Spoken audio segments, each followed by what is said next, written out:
Cotabato Governor Mendoza, hinimok ang mga pinuno ng SK na magsilbi ng tapat at maging inspirasyon sa mga kapwa kabataan. General Santos City Mayor Pacquiao dumalo sa budget hearing.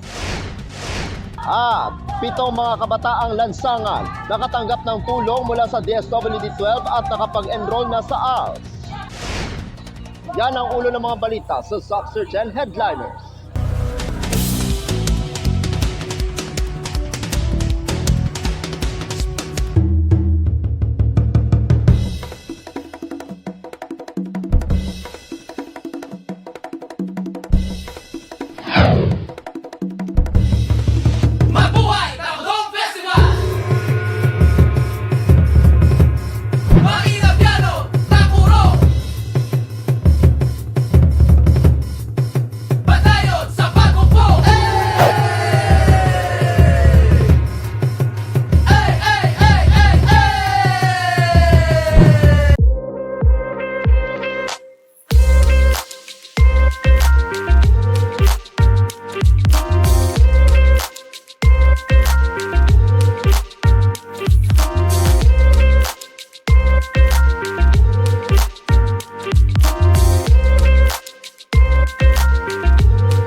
Magandang araw, South Central Mindanao. Narito na ang mga pangunahing balita sa Socksurgeon Headliners ngayong Agosto 20, taong 2024.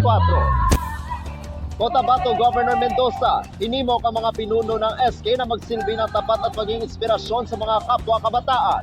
Narito ang ulat. Kasabay ng idinaos na kulminasyon ng Linggo ng Kabataan 2024 kahapon, ika-19 ng Agosto taong kasalukuyan sa The Basket Capitol Compound, Amas, lungsod ng Kinapawan, ay ang mahigpit na hamon ni Cotabato Governor Emilio J. Talino Mendoza sa mga dumalong pinuno ng Sangguniang Kabataan o SK na isapuso ang kanilang pagiging pinuno ng makabagong henerasyon at magsilbi na may katapatan at husay at maging magandang halimbawa at inspirasyon sa kanilang kapwa kabataan. Binigyang diin din ni Governor Mendoza ang kahalagahan ng wastong edukasyon sa mga kabataan at sapat na kaalaman at kasanayan bilang isang lingkod bayan upang epektibo nilang magampanan ang kanilang tungkulin sa kani-kanilang komunidad at sikaping makapag-ambag sa pangkalahatang pang-unlad ng kanilang barangay. Hiniling din ito ang mga pinuno na makibahagi sa lalawigan sa pagtukoy ng 20 benepisyaryong out-of-school youth sa kani-kanilang barangay na tatanggap ng food assistance na nagkakahalaga ng 1,500 piso bawat isa ngayong buwan at ang mga listahan na tatanggap ng libreng sapatos mula sa pamahalaang palalawigan ang mga grade 4 at grade 7 ngayong taon. Ang pagdiriwang ngayong taon ay may temang From Cliques to Progress, Youth Digital Pathways for Sustainable Development na nangangahulugang pagbibigay kapangyarihan sa mga kabataan na gamitin ang digitalisasyon bilang kasangkapan upang maitaguyod ang kaunlaran sa modernong panahon. Ito ay dinaluhan ng mga kasapi ng Sangguniang Kabataan City at Municipal Federation mula sa iba't ibang bayan ng lalawigan upang ipakita ang kanilang pagkakaisa sa hangarin makapagbigay ng maayos na serbisyo sa kabataang Cotabateño. Kabilang sa mga tampok na aktibidad na pinangunahan ng tanggapan ni Sangguniang Kabataan Provincial Federation President, ex-official board member Karen Mishi de Guzman, kasama ang Provincial Youth Development Division sa pangunguna ni Laarni Blase, ay ang mga kompetisyon sa phone photography contest, short story writing contest, digital arts contest, original song composition or singing contest, spoken word poetry contest, at lyrical hip-hop contest. Pati na rin ang iba pang masasayang aktibidad na nagpatibay ng samahan ng mga pinuno ng sanggunian.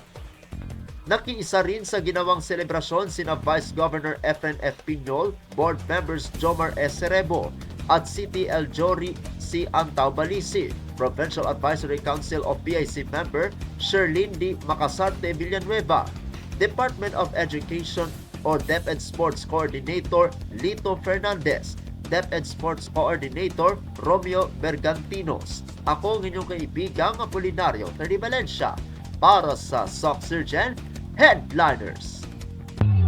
General Santos City Mayor Pacquiao dumalo sa budget hearing. Narito ang ulat. Dumalo si General Santos City Mayor Lorely Geronimo Pacquiao sa isinagawang LGU budget hearing for 2025 kahapon, ika-19 ng Agosto taong kasalukuyan sa City Mayor's Office. Ito ay para matiyak na ang budget ay mailalaan ng mahusay at epektibo sa mga proyekto at programang makakatulong sa pag-unlad at pagpapabuti ng kalidad ng buhay ng mga naninirahan sa lungsod ng General Santos. Kasama ni Mayor Pacquiao si Councilor Richard Atendido, Chairman ng Committee on Budget, Finance and Appropriation, at mga kawani mula sa CSWDO, CHO, CMO Amping, CMO OSCA at CMO PDAW. Ang LGU budget hearing ay magtatagal hanggang Miyerkules, ika-21 ng Agosto, taong kasalukuyan. Ako ang inyong kaibigang Apolinario Valencia para sa Sucsurgent Headliners. Para sa uling balita, 7 mga kabataang lansangal nakatanggap ng tulong mula sa DSWD-12 at nakapag-enroll na sa ALS.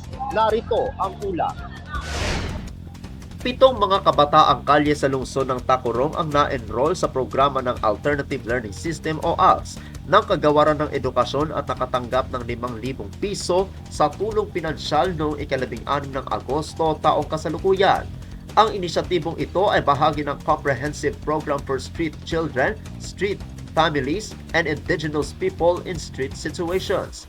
Inilunsad ng Department of Social Welfare and Development o DSWD Region 12. Ang programa ay naglalayong magbigay ng mga pagkakataong pang-edukasyon at suportang pinansyal sa mga mahihinang bata na naninirahan sa mga lansangan.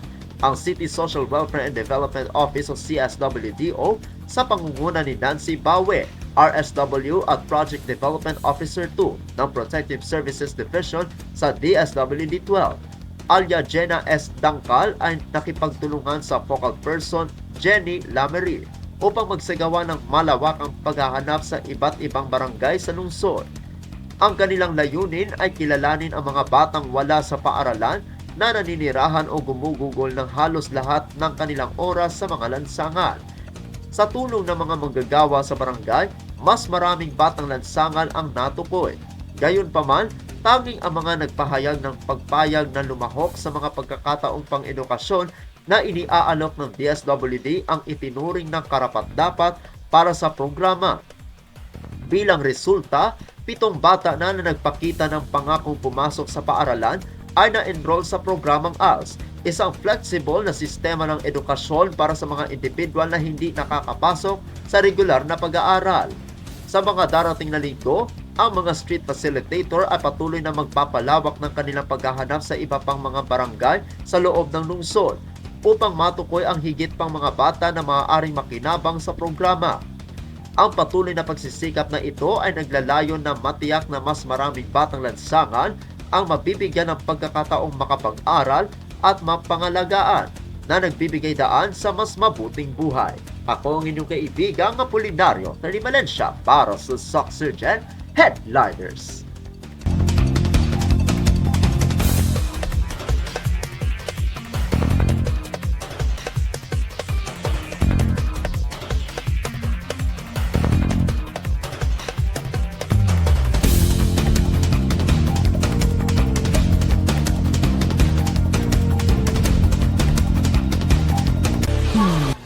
At yan ang kabuuan mga balita sa araw nito. Mga balitang kailangan ninyong malaman, balitang walang kinakampihan, balitang totoo, balitang may dalang aral at inspirasyon. Ito ang Sucsurgent Headliners. Hanggang bukas, maraming salamat at magandang araw, kaibigan.